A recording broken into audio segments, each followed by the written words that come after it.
Welcome back to my master license guide where we're going to tackle International A, the fourth out of 5 of these guides that I'm making. As you can see, I'd already tackled the first one, but I had not seen the rest of them until I started recording for this guide. Anyways, let's get right into it. The first one was a lot of fun.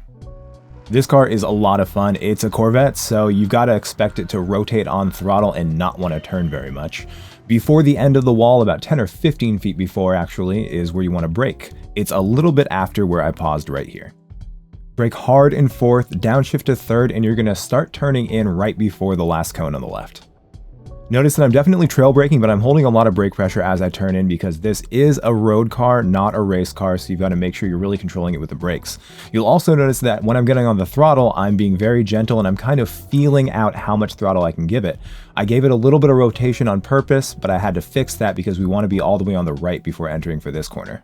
Right after the blue sign on the left, we're going to lift off but not touch the brakes yet. What we need to do is get ourselves in position first, then gently get on the brakes. You'll notice that I'm almost reverse trail braking, waiting until I get the car straight before going to full brake.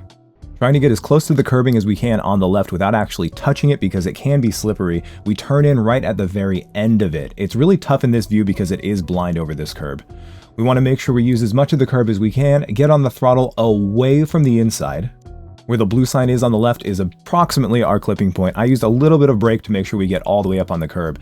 Gently add throttle, and you're going to notice that the throttle does a lot with this car. If you're comfortable making it rotate, right now would be the good time to do it. If not, just try to be gentle. We want to get to the left side of the track by here. Aim for this inside curb that you see just ahead, and that's where we're going to lift off, turn in, and upshift to fourth gear. I like to put just the right tires on this first curb, but the second curb, I actually like to put 2 tires fully in the grass. Just going straight over it should not upset the balance of the car too much. When we go through this full speed, you'll notice that I'm not fully on the throttle over that grass section though. As we approach this next corner, we want to brake before we get to the grass, but you'll notice that I've just barely aimed so my left tires can stay on the pavement. Thanks to Gran Turismo's magic ABS, you can even steer a little bit to the right to set yourself up for this left-hander, but when both front tires are touching the pavement, that's when we start turning left and trail braking in. If you're gentle enough, you'll experience understeer instead of oversteer, and if you don't get on the throttle too hard, it won't turn into oversteer. You can get all the way up on the curb, just make sure your left tires don't go over that white line. Due to the power of this car, the throttle can really change the direction the car is going, so you'll have to be very careful with that. One of the things that you'll notice with this car is you can get understeer and oversteer with both the brakes and the throttle. And knowing when and how to apply that to your advantage can really help you get a good time. Once again, in this left-hander, I'm waiting until the car is straightened out to give it full brake, and then we turn in. And as we go to the left here, we brake to tuck it in, and then we use a little bit of throttle to deliberately get oversteer just to rotate it. A little bit of rotation is good. A lot of rotation is just sliding, and that is slow. This is a really great combination to learn how to control rotation with the throttle if you're not already used to it. Now the next test is actually really cool, especially after this one. For the next one, we've got the very first Corvette, and it's at one of my favorite sections, one of my favorite tracks, which makes it super embarrassing to admit that this one took me longer than any of the other tests. Despite really enjoying this car and this track, I struggled really bad. I'd like to blame the fact that this car has an open diff and that made me drive it funny, but really it was just a skill issue. Like usual, we're going to line ourselves with the number boards, and at the 100 board, that's when we're going to turn in. Make sure you shift up to third as you turn in, and when we get to the yellow line, that's approximately when we're going to start braking. Too much brake can cause it to oversteer pretty wildly, so you'll notice that I'm using a little bit of brake, a little bit of throttle just to keep the car really steady as we're trying to decrease the speed. Our goal is to be just right of the yellow line and to turn in right at the beginning of that white block there on the right. Be very careful you don't touch the dirt in any part of this, but you've got to be really close to get enough speed. If you give too much throttle here, you're going to get the car to slide, and we do not want that. And if you're not all the way to the left before this right-hander, that's okay. We're going to lift anyways and get back on the throttle so we can track all the way out towards the wall. About 10 or 15 feet before this yellow sign is when we're going to turn in. You want to be all the way to the right of the dotted white line before you get to that yellow sign. Brake gently, and you can see that I have to counter steer here. A little bit of slide here is probably going to be totally fine because you can get back on the throttle and the car will straighten right out. Sneak in as much throttle as you can because right when you get underneath this Grand Valley sign, you're going to hit the brakes in a straight line, of course. Downshift and then immediately turn in. As you can see, I gave it too much throttle and the car oversteered, but I was able to correct it really easily. You should be more gentle than I was, and you could probably do it without any kind of oversteer, but the oversteer there is not the end of the world. As you can see, I still got ahead of both of the ghosts. Despite not being too happy with this, I was well clear of the gold time, so it should not be too hard even if you don't get any drama as you're going through the corners.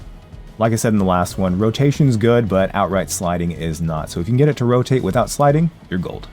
Going through full speed, it should be a lot easier to see how much this car wants to rotate while braking, and that, like I've said before, is definitely the best way to get a car to rotate. But as I've also said, too much rotation is just sliding, and that's just going to slow you down. Making sure you get really close to that wall without hitting it is really important, and carrying enough speed on this right-hander is also extremely important. This tight left-hander is so tight that it doesn't make a massive difference, especially since the runoff afterwards is really short. If you're in the middle of the track, all the way to the left, all the way to the right, you should be totally fine as long as you make sure you carefully get on the throttle afterwards. For test 3, we are returning to the tight-walled streets of Tokyo in the car affectionately known as the Blob Eye STI. Just like all the other Tokyo tracks, this one is all about staying as close to the walls without touching them as you possibly can. This is one of my favorite sections of the Tokyo tracks, so it was really a pleasure to do this, especially in a really fun car. The beginning can be a little bit scary because you have to get all the way up to the left side of the wall after a right-hand kink, but this car is really stable, so it's okay. Gently align yourself with the left side of the wall after the kink, and right before the 100-meter board is when we're going to hit the brakes. Downshift to 4th, scrub off a lot of speed, and then after the 50-meter board, we're going to start turning in, of course being careful to trail brake all the way to the apex. Take note of my steering. You can see that the car wants to rotate just a little bit, so my steering's almost neutral until we get to the apex. Add steering to match the curve, and then gently get on the throttle, pushing yourself all the way out to the left-hand wall. It should be treated as one curve, and we're going to try to align ourselves with this wall so we can lift off when we get to this sign here on the right. I want you to look at my inputs as I turn in. You're going to notice that I'm barely touching the brake or the throttle as I try to get myself as close to the inside wall as possible. Look on the ground for where the sections of the highway are joined, and right when you get there is when you want to get all the way on the throttle. We're going to continue steering to the left, and we want to aim about for the middle white line. You should hit that center line right about where the chevron's on the right end, and after you turn in is when you want to lift off the throttle. Lifting off too much will probably cause you to hit the wall, so only lift off enough to get you on the line that you want. After you get fully past this digital flag sign on the right, we're going to turn in, again waiting for the car to transfer weight, then we're going to lift only enough to get close to the inside wall. Right about when you're right next to it, that's when you're going to hit the throttle again, and if you're patient enough, you can stay full throttle all the way to the exit. You can see I got a much better exit than the Ghost, and that resulted in a really good time. On a track like this, a lot of the scenery just kind of blends in, so it's really difficult to spot all the different turn-in and braking points as you're going full speed, so it's going to take some trial and error just to get the rhythm down, but it shouldn't be too hard for this one. Like I mentioned in the slow-mo, you're going to see that I barely steer as I turn in initially. That's because the car wanted to rotate, so it's kind of cool. This car's really stable, but you can get it to rotate on turn-in. The other big thing that you need to notice is that I'm turning in before lifting off, and when I do lift off, I'm not always lifting off all the way. In fact, keeping up a little bit of throttle when you are lifting is one of the best ways to keep up speed as you're negotiating the corners. I had to lift just briefly not to hit that wall, but if you can time it so you don't have to lift at all, you're going to get a really good time. I absolutely love this next test. It is one of my favorite tracks and one of my favorite cars to drive in this game, and it's just a lot of fun. But with that said, it can be pretty difficult, so I'm going to try my best to explain it in the very best way possible. As is the rule with these tests, since it's long, that means that obviously you can make a lot of mistakes, but it also means they built in a lot of margin, so it shouldn't be too tough to get gold here. The first braking zone comes up pretty quickly. As soon as you get past this dark part of the barrier, that's when we're going to hit the brakes, and we're going to hit them heavy. Keep yourself in third gear, brake in a straight line until you get to this other dark part of the barrier. We're going to start trail braking in, making sure we keep a lot of brake pressure. Continue braking gently as we negotiate the first part of this corner, and when you can see that you've got a straight line just to the right of the next part of the curb, then we're going to brake heavily and downshift to second gear. Aiming for the red part of the barrier in the distance. When we get past the first kink of the corner, then we're going to start turning in, getting off the brakes, up to third gear, and then we're going to gently get on the throttle. Track out a few feet to the left of the curb so you can lift just barely and then get back on the throttle really early after you negotiate the right-hand kink. The paved runoff ends really soon, so make sure you get all the way back on the track. On the kink up ahead, you can see that there are a couple marshals on the corner and that the road straightens out directly afterwards. Straighten your car, align it with the side of the curbing, and then brake heavily in a straight line. Get down to second gear, and that tiny paved access road to the right is when we start turning in. Carefully trail brake to the apex, get back up to third gear, and then get on the throttle very gently. We want to curve all the way to the left-hand side of the track so we can prepare for the next right-hand corner. Once again, we've got a couple marshals on the right, an orange part of the barrier on the right, and the road straightens out. That's when we want to brake. Start turning in right before the end of the curbing on the left. Be very careful with how you get off the brakes and how you get on the throttle because it's got weird banking and weird elevation. You're probably going to experience both understeer and oversteer as you get on the throttle here, so just be very careful and be prepared to countersteer.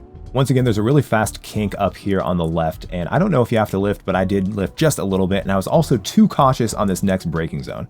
There's a tiny light spot on the track right here that I use as my braking point, but I think you could probably brake 5, even 10 feet later than that. Either way, it's a very long braking zone. There's a nice little fenced area with a sign hanging from it to the left. That is a good place to turn in. You'll notice that I'm kind of coming off the brakes, on the throttle, back on the brakes, but we're definitely in third gear before we fully get on the throttle. I guess too cautious is better than too dangerous, and it did get us the gold by a lot, but still I think you can push it a lot more in that braking zone. We did clear it by nearly a full second and a half, so obviously there's a huge margin for error here, but it's still tough. If you've been following my series, we've talked a lot about road cars, and since this is a supercar, it's still a road car, but it's incredibly fast, so you're going to notice, especially in the full speed, just how long you have to stay on the brakes and how early you have to brake. Unlike a race car, you'll also notice that I'm probably trail braking a lot longer and a lot heavier than I would with a race car. And that's because, again, these cars go incredibly fast, but they don't have the aerodynamics or the brakes and the grip that race cars do. Obviously, I have to correct a lot because I got way too much oversteer and understeer there, but a little bit of drama is very often faster than zero drama. This was just my third or fourth attempt on this. If I go back, I'm going to push the braking a lot deeper than I did, but of course, it's better than just going off and hitting a wall. I am aware that a longer track can be more difficult, but you should be aware that it also means that there's a lot of margin for error, and you can see that I was 1.4 seconds ahead, so you got this. I really like the next test. The next test really gives me old school Toge vibes. It's a very, very popular skyline known as the Ken Mary GTR on a section of track which is essentially a Toge, so any of you Initial D fans should really love this one. This is a very tricky bit of the track, so if you are not already familiar with it, be very patient with yourselves. This is going to take some time to get used to. Right off the bat, you can turn in pretty much immediately. You might have to time it slightly better than that, but you can stay full throttle there. As we start to approach the downhill, you can notice that the wall goes out a little bit more beyond the white line, and I like to use the shape of that wall to set myself up for the first corner. As soon as you get under that Audi banner, that's when we're going to start braking. We're going to try to get as close to the right wall as we can and continue going beyond it to the right. I want you to watch the amount of brake pressure I add. You'll notice in a lot of places I'm not doing full braking, and that's because when you're going downhill, if you brake too hard, it's going to make the rear end of the car way too light, and that can cause the rear end to slide out really easily. Just about when the nose of the car passes the left curb, we're going to lift off the brakes so we can change the direction of the car and then immediately get back on the brakes. Chances are you'll need to countersteer just a little bit to ensure that the rear end does not beat the front end to the next corner. Following the line of the curb on the left, we're going to brake heavily so we can turn in and start trail braking right as the curb on the right starts. You should have scrubbed off enough speed that you can actually add throttle here on this right-hander, and at the end of the curbing there on the right, we're going to switch directions, get a little bit of action on the brakes, and then we're going to try to avoid going entirely over the white line here, which wouldn't happen in real life, but Gran Turismo will give you a penalty, unfortunately. Be careful on the throttle as you go under the Firestone sign, but you should be full throttle from here on out. Stay full throttle as you track out to the left, and you want to move yourself a little bit closer to the middle of the track, but not all the way, because we do need to just keep up a lot of speed. After the road curves to the left, you'll notice the wall straightens out just a little bit, and right about then is when we're going to switch directions, lift, and then add a little bit of brake so we can stay as far to the right as we can. You'll notice the wall changing color on the right, and right after that is when we're going to brake in a straight line down the right side of the track. As long as we're hugging the right side of the road as we get on the brakes, that's totally fine, and when the road moves a little bit out to the right, when you see the wall curve to the right just slightly, we're actually going to start turning in just a little bit while heavy on the brakes. When the wall turns blue on the left, that's when we're going to really try to get off the brakes, turn in, and then the wall gets taller for just a brief second. That is when we want to get fully on the throttle in second gear. Don't forget to make sure you don't hit this wall, and of course shift up before the rev limiter hits, and you should be gold. Like I said before, this is really tricky, so you might have to watch this more than a few times to really get it down. Watching it in full speed should make it a little easier to see how the rear end of the car wants to overtake the front end. As is the case with most tracks, there are lots of different little things and details that you can see that can help you determine when you should be braking, turning in, etc. But there are so many different little parts of this track that this one's going to take a lot of time to really memorize all the little things that you should see. Even though it's not exactly a long test, it's really complicated, so there's really no shame in going back and watching this a bunch, and if you fail it a bunch of times, that's okay, because everyone who's ever learned this part of the track has definitely made some mistakes and taken a long time to figure it out. Just be patient with yourself. I always say this, be patient with yourself, because even if it seems like some of your friends can do this really quickly, they had to have a period where they didn't do it really quickly, so be patient with yourself. You got this. Our next test, test 6 of the International A license, is now definitely the hardest of the wet tests that we've seen so far. Everything that you've had to learn for the wet tests is going to apply, and it's going to apply to more of an extreme than any of the other wet tests so far. This car tends to have a lot less grip in the front than the other cars in the wet tests, which is saying a lot, so you'll have to really prepare for each corner way ahead of time. Right off the bat, take note that I'm not flooring it. I'm kind of just trying to find exactly how much grip by testing the throttle. As we start on the left, we should be following the curb to the left, and at the very end of it is when we're going to lift off the throttle, even more so than we already have, just to change the direction of the car and immediately try to find that grip again by testing out how much throttle you can get away with. Of course, doing that very slowly. Once we get to the right side of the track, we want to continue following the curve of the track, trying to line ourselves up as we get to those orange cone type things on the right. I don't think they're actually cones, but I'm not sure what they're called. And on the left is a puddle of standing water. When you get to that point, that is when you're going to apply the brakes. Now, if you just slam on the brakes, you might slide out unless you're going perfectly straight, but either way, you should be gently applying the brakes. You should be really gently doing absolutely anything when it comes to this test. Our goal is to turn in at the end of the sand on the left, but what you're going to need to do is really test out how much grip you have by adding and subtracting brakes, turning in, unturning the steering wheel, and then just doing as much as you can to constantly search for the grip. As you can see, I didn't slow down enough, but since we're going pretty slow, it wasn't the end of the world. I made sure to stay on track, got back on the throttle, again, just trying to test the amount of grip that I have, and I was able to, even though I got overtaken by this ghost, this is when I found that really interesting thing about getting on the throttle really heavily. You probably can't hear it right now because it's in slow-mo and the volume's down, but I'm actually sliding the tires. The car should be going sideways right about now, but for whatever reason, you can just floor it in this section and not have to worry about going sideways. As soon as you pass under this banner, however, you need to switch to full brake, and this is a point where I do think that you can just get fully on the brakes. As long as you're not adding any steering, your car shouldn't slide sideways whatsoever.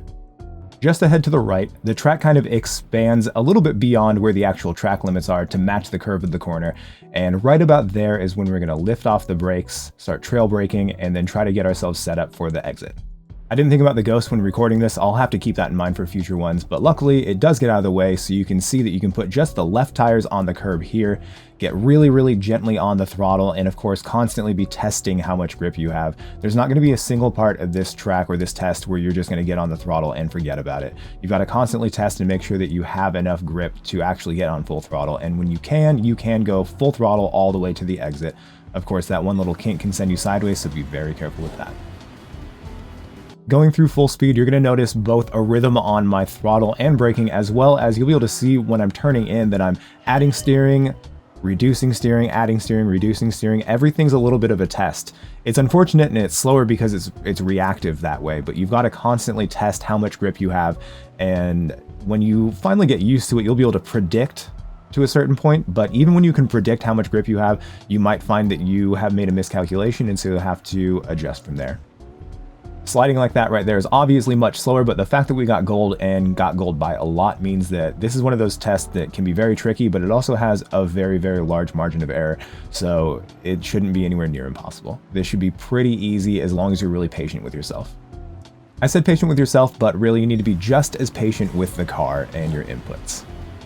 For test 7, we finally get to drive the Super Formula cars. I absolutely love the Super Formula cars. They're so much fun. If you're unfamiliar with Super Formula, they are a little bit slower than current generation F1 cars. I think they're usually a couple seconds slower per lap on any given track, and they're just a lot of fun. They're incredibly high downforce, so the hardest part about this is trying to figure out exactly how much you can get away with when it comes to braking late and cornering speeds. The first braking zone comes up real quick, but it's a lot deeper than you might expect. Looking for the meter boards on the right, look for the 100 meter board, and you're going to brake right as you get to it. You're going to be braking very heavily in a straight line all the way down to second gear, and when you get to the 50 meter board, that's when you're going to start turning in and trail braking. The trail braking does not last for very long whatsoever, and we want to get back up to third gear before we fully get on the throttle. Make sure you take full advantage of as much of the curb as you possibly can and watch out for oversteer. It is easy to slide the car right there. Cut the left-hand kink as much as you can and start aiming for these tire marks right here near the center of the track. Stay in third as you brake and immediately start moving towards the inside of the corner. I hit it a little bit too early, but I was able to use a little bit of maintenance throttle, and so I was still able to hit right where I wanted to. Right after this little bump is the perfect clipping point. Too much steering and or too much throttle can make you over or understeer here, so be very careful as you apply the throttle and do not touch the sand.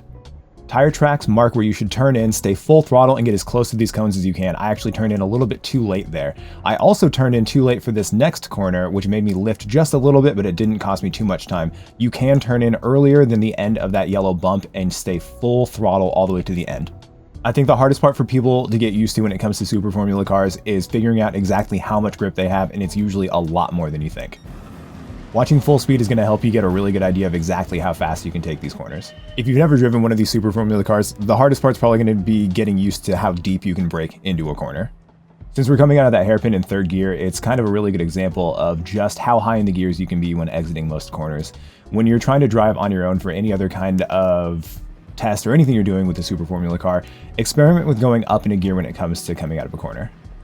This final corner is really deceptive because you wouldn't be able to turn in as early and maintain the angle with other cars, but because of the downforce, you can turn in super early. And now for something completely different, a very old Lamborghini Countach. This car is now 50 years old somehow, but it is still beautiful. I absolutely love these cars, and they're actually super fun to drive still. If you know me through this series or otherwise, then you know that when I say a car is fun, it usually means it's kind of squirrely. This car can really easily get loose under heavy braking, and it can get very loose with the throttle both under and oversteer. Make sure you shift up to fourth in time, and of course we're going to start looking at the number boards on the left. Right between the 300 and the 200 boards, right in the middle, is where you want to brake. We only need to get down to third gear, but we're going to brake in a fully straight line until we get to that first column on the left. As you turn in, the car is going to want to oversteer or understeer, so be prepared to correct that with your steering and letting go of the brake pressure. Downshift to second mid-corner and then get on the throttle. You're going to want to play with that throttle, making sure you don't slide at all because you'll lose time. Don't touch the curb on the inside because you'll automatically slide too. As soon as the pavement changes texture, we're going to turn in, dab the brakes, and try to get just a little bit on the lip of the inside curb. If you touch the cones at all, it'll immediately invalidate your lap. Back up to third gear before exiting, making sure that we're not sliding as we're getting on the throttle. We want to aim to the left of our exit. I'm going to pause it right here so you can see exactly where I'm looking before I start changing directions. I'm going to lift off the throttle just a little bit, then get back on as early as I can without sliding and without touching the dirt. The dirt comes up onto the track, so it kind of hides exactly where the dirt part is, so be very careful on exit. We want full acceleration, and when you see those white markers on the side of the road, that's when we're going to start turning in. You want to try to stay as far right as you possibly can. The car will wash out a little bit to the left of center. We're going to try to make it all the way back to the center of the track before then turning in. With almost nothing distinct in the center of the bridge to really tell us when we should turn in, you're going to have to rely on your instincts and trial and error. I can tell you that as we turn into the left, we want to hug the left side of the track as much as we can and stay full throttle. For actual race prep, I'll never tell you to do this, but since conditions are always equal here, we can rely on the shadow as a turn-in point. When we get to the shadow, we're going to lift off the throttle and turn in heavily. If you get a little bit of oversteer, that is okay. We want to get all the way up on the inside curb, putting more than just the two tires onto it. A dab of the brakes can help you get all the way up onto it, but as you see here, we want to really ride the inside curb. It will allow you to rotate, which is what you really need for this. You want to make sure you keep the car stable, getting on the throttle as early as you can, and definitely lift if you feel like you're going to hit the wall, but you should be able to do it without hitting the wall and staying fully on throttle. Like always, full speed will allow us to see exactly how squirrely this car can get. Like I mentioned many times so far, this car can get really loose under braking, and you'll see that I had to countersteer a little bit. If your rear end starts sliding out as you're braking, just countersteer a little bit and then continue on as you were. A little bit of throttle can also help balance that out, but that's something that by now you should be pretty used to. As should be obvious by now, the main priority is exiting that right-hand corner with as much speed as you can, getting on the accelerator as early as you possibly can, and you've got to be really brave over the bridge because if you lift off here, you're going to lose a lot of speed that will affect you for the rest of the test. Using the relative instability of this car in order to get it to rotate on this really high-speed corner would be really scary in real life, but because it's a sim, you've got to do it and it shouldn't be too scary. The penultimate test of the International A license is another snow test. This time in the Celica GT4, which is a legendary rally car. It has a lot of potential, but it can be kind of tricky to squeeze that potential out of it. Like I've mentioned in previous snow tests, a big dramatic slide looks really cool, but it is rarely the fastest way around a corner. The very first part of this is actually the trickiest part of it, so that's actually a good thing, because if you can make it through the hardest part, then the rest of it should be a relative breeze. For this test, I set the center differential to 50-50 and the brake bias to +5. As soon as we get to the Bullet Express billboards on the left, we're going to start turning in and then we're going to dab the brakes just a little bit. You may notice that I'm using a little bit of throttle, then a little bit of brake to keep the car slightly sideways and really close to the inside of the corner. When we get to the final Bullet Express billboard on the left, that is when we can downshift to third and really start rotating the car to negotiate the actual corner. Your goal here is to get the car to start rotating inward, slowing down enough that you don't move too far from the inside of the corner, and then when you see the Bullet Express billboards in the distance, that's when we want to get back on the throttle fully. We're going to stay on the throttle, upshift to 4th gear, and then we're going to start looking for the part where the track kind of dips down just a little bit after this light. Right in this shadow area ahead, the track dips down pretty heavily, and when that happens, if you stay on the throttle and add a lot of steering really quickly, the car is going to rotate even more. Once it starts rotating, you want to look for the outside of the track, and we're going to try to keep the car neutral rather than having a big drift on exit. You can slowly steer by turning in the steering wheel and then counter steering to make sure it doesn't continue rotating. You can stay really early on the throttle. It's just going to take a lot of practice to make sure that you don't just slide directly into the wall. Before the green post on the end, you'll notice that there's some really weird camber on the part of the track that you're on. In anticipation of that, you want to turn the nose of the car fully towards the inside of the corner beyond where you actually need to aim the car so the front end can then wash out and you'll go straight into where you want to be. Making small, gradual corrections can make sure that you can rotate the car away from the wall without fully sliding. In International B3, we talked a little bit about the Scandinavian flick. If you can do that, it's going to help a lot, but if you're not confident in it, then you can just brake and turn in. It's a little bit less efficient, but it still works. Your goal for this corner is to slow down to 2nd gear and point your nose at the AMT sign in the distance until you get all the way past it. You'll notice that it stays pretty much right in my view until I'm all the way by it. Using the throttle and turning in towards the corner will allow us to not continue sliding past it, but instead curve all the way around it. When I see this bright sign in the distance, that's when I like to upshift and actually start tracking out early. The car will most likely understeer until you get up to a little bit higher speed, and then it's going to start turning in the direction that you were initially going. Stay fully on the throttle. It's important to keep your speed up in this section. If you hit the wall, that means that you got on the throttle just a little bit early or you were too far away from the apex. When we get to these little yellow things that look like plastic hay bales on the left, we're going to dramatically change the direction, turn into the next corner, downshift a second, and then get heavily on the brakes for just a moment. From there, we want to use the brakes and the throttle in conjunction to try to stay as close to the corner as we can, looking for the exit, and when you finally see it, get all the way up to 3rd and then get fully on the throttle. Again, I want you to notice that I'm making little adjustments as I'm staying fully on the throttle to make sure the car is not sliding, not understeering or oversteering. All right, let's watch full speed. I was mentioning that the first part is really tough because it's kind of deceptive. The track curves a little bit to the right and then goes directly into a corner, but the very first part of the curve is not part of this first corner. So your goal for this should be staying close to the inside, just like Killian said at the beginning little intro, and then rotating your car around the curve itself. The slope of this apex is really weird, so you've got to turn your car before you approach it and let your car slide down the hill towards the wall. This bridge is a good place to note for when you want to turn your car onto the inside, and then I like to get on the throttle and get as much speed as I can coming out of that, not worrying about the setup for this because we're just going to stay really close and then rotate the car around this final curve. A lot like in the wet test, you've got to kind of find the grip. It's not nearly as difficult as the wet tests, but if you just floor it everywhere, you're going to slide too much and lose time. Alright, if you made it this far, then you are absolutely ready for the final test of the International A license, and I have a little bit different advice than I usually give. One of the keys to really nailing any section is just knowing it extremely well, and this car can be tricky, so if you don't really know this final section, I'd suggest going into the circuit experience and learning it because the car that they give you in that one is a lot easier to drive than this one. This is definitely one of my favorite tests so far, but as you can guess, that means it's pretty tricky. As soon as the test starts, move over to the side, look for this chunk of graffiti, and right when you get to it, hit the brakes. Downshift to second, we're going to hit the apex really early because we want to get on the throttle and use all of the runoff, all of this outside curbing. You can use every inch of it. We're going to stay full throttle until the very next braking section, so even though there's some kinks, you don't have to worry about lifting at all. Once you get past this left kink, it is a straight line to the next braking zone after this little dip. I like to brake right at the crest, get down to third gear, and then we turn in right at the end of the curbing on the left. This is a double apex corner. I unfortunately got on the throttle too early and missed the second apex, but with just a little bit of a lift after that, we were able to get ourselves tucked in so that we didn't have to set up too much for this left-hander, and we used just the runoff on the outside to make sure we didn't touch the grass. If you were able to get more to the right and not miss the second apex, you will have a better exit, and that will be really important because this is a long full throttle section. The important parts here are this right-hander, we go straight, and then another right-hander just to barely set up on the left for this next corner. After setting up on the left, when we see these two marshals on the right, that's when we're going to lift off and start braking, but we don't need to scrub off that much speed.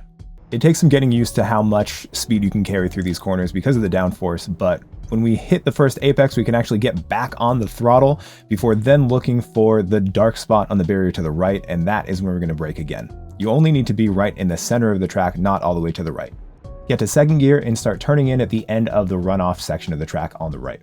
We want to apex on the inside curb right as we pass the marshals on the right. We're going to be in third gear and we want to get on that throttle gently, of course, not to go off the track, but you can use all of this curbing on the exit. Make sure you don't go into the grass at all, and right before this lighter section on the barrier, we're going to hit the brakes. Turn in right at the beginning of the curbing on the left, and we're going to try to put the right tires on the sloped part of this secondary carousel. This is not as famous as the other carousel, but it works pretty much just the same. You should be in third gear for that exit and then prepare for the final corner. Looking for this lighter part of the barrier where it comes up just a little bit. We're going to brake there, but it will disappear when your headlights hit it, so look at it early and keep it in your mind's eye.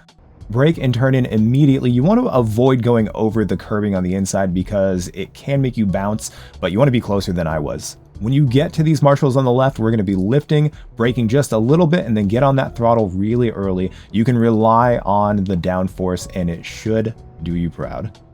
As you can probably tell, I was a little too cautious, so the fact that I wasn't forced all the way to the outside when I was exiting the corner means that I could go a lot faster there. Alright, let's go over the whole thing in full speed. In order to get the max out of the very first corner, it's really important that you aim to go all the way up on the curb and then treat it like a straight line, barely turning as little as you possibly can through this sector. I always try to make sure that I brake right before the crest because we don't want to be airborne. Even though it does have really good downforce, it's probably better to hit the brakes before you go on that dip, just in case. This seems like it's a lot of corners, but you can really treat it like two. You take a right, and then another right there, and then you set up here on the left.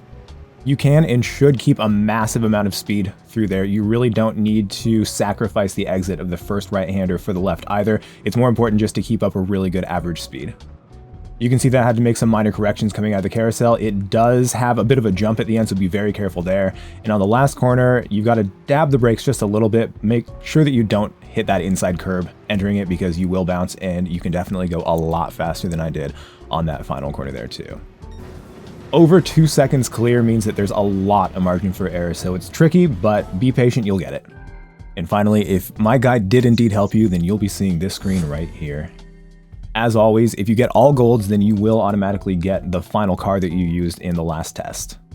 I really hope my guide helped you, and if it did, please let me know in the comments. I do plan on making the super license test next. I've had some races to practice for, so I haven't had quite as much time as I'd like, but it is on the way. Please don't forget to like and subscribe, and of course, I'll be making videos every single week on top of these guides. Thank you.